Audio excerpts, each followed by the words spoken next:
இயேசு கிறிஸ்துனுடைய super natural life ஸ்டைலில் அடித்தளமே என்னன்னா டிபெண்டன்ஸ் ஆன் காட், தேவனை சார்ந்த வாழ்க்கை.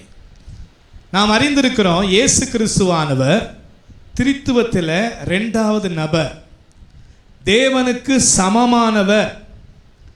ஆனால் மனு உருவெடுத்து இந்த பூமியில் ஊழியம் செஞ்சணும்னு வந்த உடனே தினந்தோறும் அவர் பிதாவை சார்ந்து வாழ ஆரம்பிக்கிறார். எத்தனை பேர் ஆமென்? இப்போ இயேசு கிறிஸ்துவுக்குள்ள ஒரு மனத்தாழ்மையை பார்க்கிறோம்.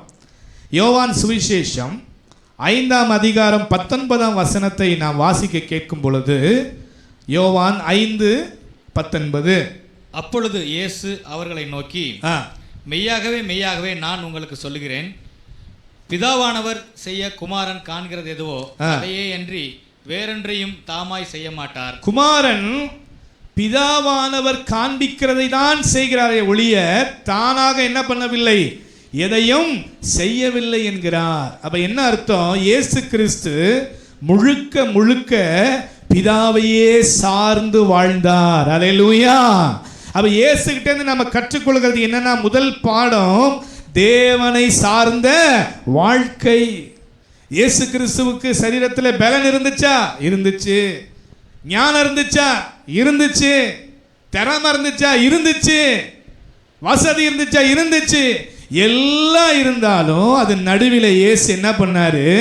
பிதாவை சார்ந்தே வாழ்ந்தார். தேவ பிள்ளைகளே, நம்முடைய வாழ்க்கையில கூட படிப்பு இருக்கலாம், நமக்கு அறிவு இருக்கலாம், செல்வம் இருக்கலாம், செல்வாக்கு இருக்கலாம், என்ன நமக்கு இருந்தாலும் சூப்பர் நேச்சுரலா பார்க்கணும்னு முடிவு எடுத்துட்டா அதையெல்லாம் ஓரமா வச்சுட்டு எதுனாலும் முதல்ல அவரை நோக்கி கூப்பிடணும். அல்லேலூயா. அவரை சார்ந்து கொள்ள வேண்டும். ஆமென், ஆமென். ரெண்டாவது ஏசப்பாட்டு நம்ம கற்றுக்கொள்கிற காரியம் லூக்கா 5ஆம் அதிகாரம் 16வது வசனத்தில் ஜெப வாழ்வு. ஜெப வாழ்வு லூக்கா 5:16.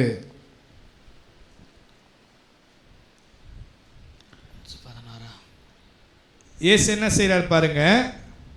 அவரோ வனாந்திரத்தில் தனித்து போய் ஜெபம் பண்ணி கொண்டிருந்தார். இயேசு பிதாவை சந்திப்பதற்கு தெரிந்து கொண்ட இடம் என்ன தெரியுமா? வனாந்திரமான ஒரு இடம். ஏன் வனாந்திரத்துக்கு போனார்னா, அங்கதான் காமா இருக்கும், எந்த மனிதனுடைய இடையூறு இல்லாமல் இருக்கும். நல்ல வேளை ஏசப்பா காலத்தில் இந்த மொபைல் ஃபோனு இல்லை.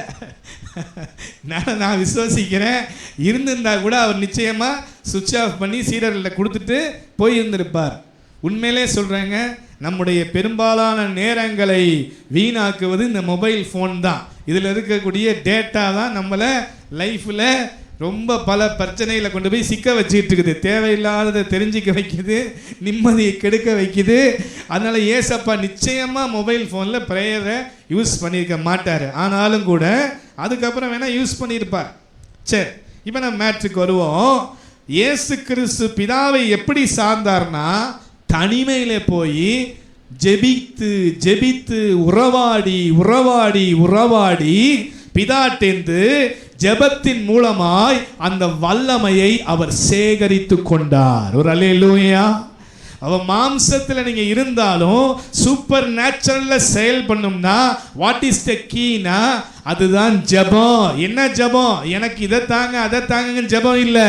பரலோகத்திலே உம்முடைய சித்தம் செய்யப்படுவது போல பூமியிலே உம்முடைய சித்தம் செய்யப்படுவதாக என்ற ஜெபந்தான் நம்முடைய திறவுகோலாக இருக்கணும். புரிஞ்சவங்க ஒரு ஆமேன்னு சொல்லுங்க. வனாந்தரத்தில் ஜெபிச்சாரு, கடல்ல போய் ஜெபிக்கிறாரு, மலை உச்சியில போய் ஜெபிக்கிறாரு. அந்த ஜெபத்தினுடைய விளைவு என்ன அப்படின்னு பார்த்தா, ஜனங்களுக்கு உண்பதாக வரும் பொழுது அவர் ஒரு அற்புத நாயகனாக விளங்கினார். ஒரு ஆமென், ஹல்லேலூயா. ஒரு தடவை சொல்லுவீங்களா? ஜெபம் இல்லையே ஜெயம் இல்லை, ஜெபம் இல்லையே ஜெயம் இல்லை. ஹல்லேலூயா. ஜெபம் என்பது ஒரு உறவு, கடவுளுக்கும் நமக்கு நடுவில் ஒரு உறவு. பேசாமலே ஒரு வீட்டில் இருந்தோம்னா உறவு வளராது, பிரிவினைவாதம் தான் வரும். ஆனால் நம்ம மனம் விட்டு பேசும் பொழுது, மனம் விட்டுனா நிறைய பேர் பார்த்தீங்கன்னா சண்டை போட்டுட்டு இருப்பாங்க. அதை சொல்லலை, நம்ம ஒருவரை ஒருவர் விசாரித்து ஒருவருடைய உணர்வுகளை ஒருவர் பகிர்ந்து கொண்டு அப்படி நம்ம உறவை வளர்த்து கொண்டால் அந்த உறவு எப்படி இருக்கும்? வலிமையானதாக இருக்கும். இயேசு பிதாவோடு ஜெபத்தின் மூலம் உறவை வளர்த்து கொண்டு அசாதாரண வல்லமையை அவர் வெளிப்படுத்துகிறவராக இருந்தார். ஆமென். மூன்றாவதாக, இயேசு கிறிஸ்து தனது அடையாளத்தை அறிந்திருந்தபடியால் அதிகாரத்தை பயன்படுத்தினார். திரும்பி நான் சொல்றேன், Jesus knew his identity which brings authority.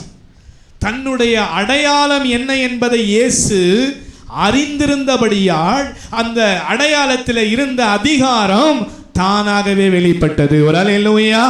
இயேசு கிறிஸ்து யார் என்று பார்க்கும் பொழுது லூக்கா சுவிசேஷம் 4ஆம் அதிகாரம் 18ஆம் வசனத்தில் இப்படியாக பார்க்கிறோம். வாசிக்க கேட்போம். அவர் தேவனுடைய குமாரன். லூக்கா 4:18. கர்த்தருடைய ஆவியானவர் என் மேல் இருக்கிறார். தரித்திரருக்கு சுவிசேஷத்தை பிரசங்கிக்கும்படி என்னை அபிஷேகம் பண்ணினார். இருதயம் நறுங்குண்டவர்களை குணமாக்கவும், சிறைப்பட்டவர்களுக்கு விடுதலையையும், குருடருக்கு பார்வையையும் பிரசித்தப்படுத்தவும், நொறுங்குண்டவர்களை விடுதலையாக்கவும், கர்த்தருடைய அனுக்கிரக வருஷத்தை பிரசித்தப்படுத்தவும் என்னை அனுப்பினார். நான் இந்த வேலையை செய்ய வந்திருக்கிறேன். எனவே இதுவே எனது அடையாளம். திஸ் இஸ் மை ஐடென்டிட்டி என்பதை இயேசு கிறிஸ்து அறிந்திருந்தபடினால் தான் அவருக்குள் இருந்து வல்லமை என்ன பண்ணுது? வெளிப்படுது. அதிகாரம் என்ன பண்ணுது? வெளிப்படுது. இங்கே கூட நீங்கள் சில பேர், எனக்கு எல்லாரும் ஒரு வேலையில் இருக்கிறீங்க, நான் ஒரு சிலரை சொல்ல விரும்புகிறேன். ஒரு பிரதர் வந்து பேங்க்கில் ஒர்க் பண்ணுறாங்க, அவர் வந்து கேஷியர். அப்போ இங்கே இருக்கும் பொழுது நம்மிலே ஒருவராக அவர் இருப்பார். ஆனால் அவருடைய ஆஃபீஸில் போகும் பொழுது நம்மிலே ஒருவராக உட்காந்துருக்க மாட்டார். நம்மளாம் எங்கே உட்காந்துருப்போம்? வராண்டாவில் உட்காந்துருப்போம், அங்கே வெயிட்டிங் ஹாலில் உட்காந்துருப்பான். அவர் எங்கே உட்காந்துருப்பார்? தன்னுடைய அறையினால் உட்காந்துருப்பார். அங்கே போய் பார்த்தீங்கன்னா எதாக இருந்தாலும் எழுதி கொடுங்க, எழுத்து வழியாக என்கிட்ட பேசுங்கன்னு சொல்லுவார். அப்போ என்னன்னா அவருக்கு அந்த அத்தாரிட்டி அங்கே ஃபங்க்ஷன் ஆகுது. நம்ம போய் எப்படி செய்ய முடியுமா? முடியாது. நம்ம வெளியில் தான், கூண்டுக்கு வெளியில் அந்த பக்கம் நிற்கணும். புரியுதுங்களா? அப்போ ஒரு இடத்துல இதுதான் என்னுடைய அடையாளம்ங்கும் போது அங்கே அதிகாரமாக இருந்து அந்த இதை கொடுங்க, காசை நீ கொடுக்கறது, அதை கரெக்ஷன் பண்ணி இதை போய் திருப்பி எழுதிட்டு வாங்கன்னு சொல்கிறது. எப்படி அந்த இவ்வளோ நேரம் அமைதியாக இருந்தவர் இப்போ இதெல்லாம் பேசுகிறாருன்னா அவர் இருக்கிற இடம் அப்படி. நீங்கள் யார் என்பதை அறிந்து கொண்டால், உங்களிடத்தில் நீங்கள் இருந்தால், அதாவது நீங்கள் இருக்க வேண்டிய இடத்தில் நீங்கள் இருந்தால், நீங்கள் யார் என்பதை அறிந்து கொண்டு நீங்கள் இருக்க வேண்டிய இடத்துல இருந்தால் உங்களிடத்திலிருந்து தானாகவே வல்லமையும் அதிகாரமும் வெளிப்பட ஆரம்பிச்சிடும். ஒரு அல்லேலூயா, அல்லேலூயா. இயேசு கிறிஸ்து தன் மேல் இருக்கிற அபிஷேகத்தை எதற்காக அனுப்பப்பட்டிருக்கிறேன் என்பதை அவர் அறிந்திருந்தபடினால தான் அவர் அதிகாரமுடையவராய் பிசாசுகளை துரத்துகிறார், நோய்களை சுகமாக்குகிறார், வியாதிகளை குணமாக்குகிறார். எல்லாம் அதனுடைய ரகசியம்தான். அடுத்ததாக மார்க்கு சுவிசேஷம் 5ஆம் அதிகாரம் 34வது வசனத்தை நாம் வாசிக்க கேட்போம். அடுத்ததாக மார்க்கு சுவிசேஷம் 5ஆம் அதிகாரம் 34வது வசனம். அவர் அவளை பார்த்து, மகளே, உன் விசுவாசம் உன்னை ரட்சித்தது, நீ சமாதானத்தோட போய் உன் வேதனை நீங்கி சுகமாயிரு என்றார். விசுவாசம் அதிசயத்தை வெளிப்படுத்தும். Faith releases the supernatural. Faith releases the supernatural. விசுவாசம் என்ன பண்ணும்? அதிசயத்தை வெளிக்கொண்டு வரும். நம்முடைய வாழ்க்கையில நமக்கு அந்த விசுவாசம் போதுமானதா இல்லாதபடினால் தான் பல நேரங்களிலே நாம் பின்வாங்கி விடுகிறோம். ஜெபித்து பார்க்கிறோம், கொஞ்ச நேரத்தில் நடக்குமா நடக்காதான்னு ஒரு எண்ணம் வந்தோன்னே நம்ம என்ன பண்ணிடுறோம்? சாமி சித்தங்க அப்படின்ட்டு அவர் மேலே பொறுப்பை போட்டுட்டு நம்ம என்ன பண்ணிடுறோம்? பொறுப்பை துறந்துட்டு வந்துடுறோம். இல்லை பிரியமானவர்களே, விசுவாசம் என்பது இருந்த இடத்திலிருந்து உலகத்தை கலக்குவது. அல்லேலூயா. உங்கள் விசுவாசமே உலகத்தை ஜெயிக்கிற, சொல்லுங்க, உங்க விசுவாசமே அது உங்க ஆபீஸுக்கும் போதுமானது, உங்க வீட்டுக்கும் போதுமானது, நம்ம அனைவருக்கும் எங்கும் அது போதுமானது. ஒரு அல்லேலூயா. ஆமென். விசுவாசம் போதுமானது. ஆமென். அந்த விசுவாசத்தை இயேசு செயல்படுத்தினார். ஃபர்ஸ்ட் நமக்கு அது தேவை. ரெண்டாவது இயேசுவை போல நம்ம அதை என்ன பண்ணணும்னா பிராக்டிஸ் பண்ணணும், பயிற்சி செய்யணும், முயற்சி செய்யணும். ஆமென்.